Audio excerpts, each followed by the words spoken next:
अस्सलाम वालेकुम रहमतुल्लाहि व बरकातुहू। दोस्तों, बेटियां जिस तरह दुनिया के अंदर अल्लाह रब्बुल इज़्ज़त की जानिब से रहमत हैं, ठीक इसी तरह आखिरत के अंदर अल्लाह रब्बुल इज़्ज़त की जानिब से नजात का भी ज़रिया है। नजात का ज़रिया कैसे हैं, इसके बारे में एक बेहतरीन वाक़या आप लोगों को बतलाऊँगा। दोस्तों, तारीख़ के अंदर एक वाक़या लिखा है।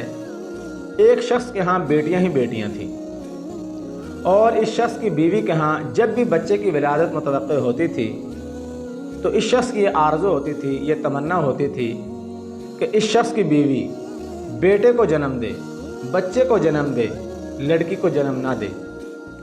लेकिन अल्लाह रब्बुल इज़्ज़त के यहाँ इंसान के बारे में जो बेहतर फ़ैसला होता है, इंसान के बारे में जो अच्छा होता है, अल्लाह रब्बुल इज़्ज़त इंसान के बारे में वही फ़ैसला करते हैं। चुनांचे इस शख्स के यहाँ बच्ची की विलादत होती थी और यके बाद दीगरे 6 बच्चियां पैदा हो गईं और फिर 7वीं मरतबा इस शख्स की बीवी के यहाँ फिर बच्चे की विलादत मुतवक्किल थी। लेकिन इस दफ़ा ये शख्स परेशान था, बहुत ज़्यादा घबरा रहा था कि कहीं ऐसा ना हो कि इस दफ़ा फिर बच्ची पैदा हो जाए।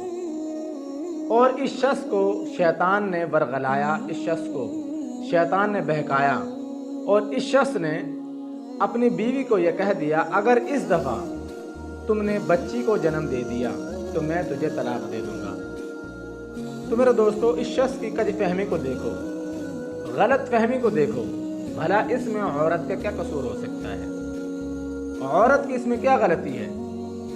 अगर आप औरत को कसूरवार ठहराते हो तो फिर तो कहीं ना कहीं मर्द का भी इसमें कसूर है, मर्द भी इसमें कसूरवार है। बहरहाल ये शख्स इसी आलम के अंदर रात को सो जाता है और रात को ख्वाब के अंदर देखता है कि मैदान हशर लगा हुआ है और इस शख्स के बहुत ज़्यादा गुनाह हैं, जिन गुनाहों की वजह से इस शख्स के लिए जहन्नम का फैसला हो चुका है और फरिश्ते इस शख्स को पकड़े खड़े हैं और इस शख्स को जहन्नम के लिए ले जा रहे हैं। जैसे इस शख्स को जहन्नम के लिए ले जाते हैं तो दरवाजे के अंदर ये शख्स क्या देखता है कि इस शख्स की बेटी जहन्नम के दरवाजे पर खड़ी है और इस शख्स की बेटी इसको रोक लेती है और इसको जहन्नम के अंदर दाखिल नहीं होने देती और फरिश्तों से झगड़ा करती है। चुनांचे फरिश्ते इस शख्स को जहन्नम के अगले दरवाजे पर ले जाते हैं और वहाँ पर भी इस शख्स की दूसरी बेटी खड़ी होती है। वो इस शख्स के लिए आड़ बन जाती है और इसको जहन्नम के अंदर दाखिल नहीं होने देती। चुनांचे फरिश्ते इस शख्स को तीसरे दरवाजे पर ले जाते हैं, वहाँ पर भी इस शख्स की तीसरी बेटी खड़ी होती है और तीसरे से चौथे दरवाजे पर, चौथे से 5वें, फिर 6ठे दरवाजे पर भी इस शख्स की बेटी खड़ी होती है और इस शख्स के लिए आड़ बन जाती है, इस शख्स का दिफा करती है, इस शख्स को जहन्नम के अंदर दाखिल नहीं होने देती। जैसे ही इस शख्स को 7वें दरवाजे पर फरिश्ते ले जाने लगते हैं तो अब ये शख्स बहुत ज़्यादा परेशान होता है, बहुत ज़्यादा घबरा रहा होता है कि अब मेरा क्या बनेगा, अब मुझे कौन बचाएगा। अब सोचने लगता है कि मुझे मेरी गलत फहमी ने, कम फहमी ने मुझे बर्बाद कर दिया है, मुझे मेरे लालच ने बर्बाद कर दिया है। काश मैं अपनी बीवी को ये ना कहता कि तुझे तलाक है, उसको धमकी देने की वजह से आज मेरे साथ ये हो रहा है। तो मेरे दोस्तों, इसी आलम के अंदर इस शख्स की आंख खुल जाती है। जैसे ही इस शख्स की आंख खुलती है तो अल्लाह रब्बुल इज़्ज़त की बारगाह के अंदर हाथ उठाता है और दुआ करता है, अल्लाहुम्मा रज़ुक़ना साबिया, ए अल्लाह मुझे 7वीं बच्ची से भी नवाज दे। तो मेरे दोस्तों, इस वाक़े को बतलाने का मकसद ये है, इंसान को अल्लाह रब्बुल इज़्ज़त की रज़ा पर राज़ी रहना चाहिए, काज़ी की क़ज़ा पर राज़ी रहना चाहिए। अल्लाह रब्बुल इज़्ज़त इंसान के बारे में जो फैसला करता है वो इंसान के हक़ में होता है, इंसान की बेहतरी के लिए होता है।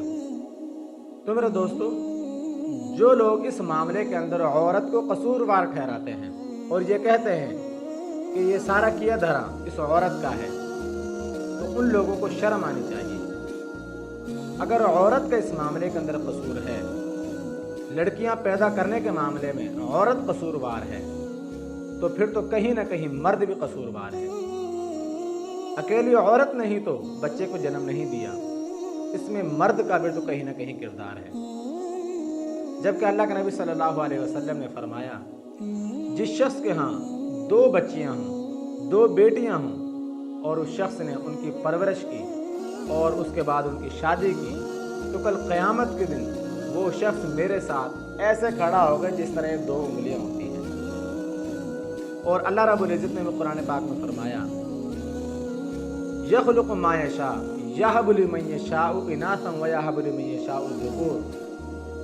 اللہ رب العزت کی عطا ہے یہ، جسے چاہتا ہے بیٹیاں ہی بیٹیاں دیتا ہے، جسے چاہتا ہے بیٹے ہی بیٹے دیتا ہے، اور جسے چاہتا ہے بیٹیاں بھی دیتا ہے بیٹے بھی دیتا ہے۔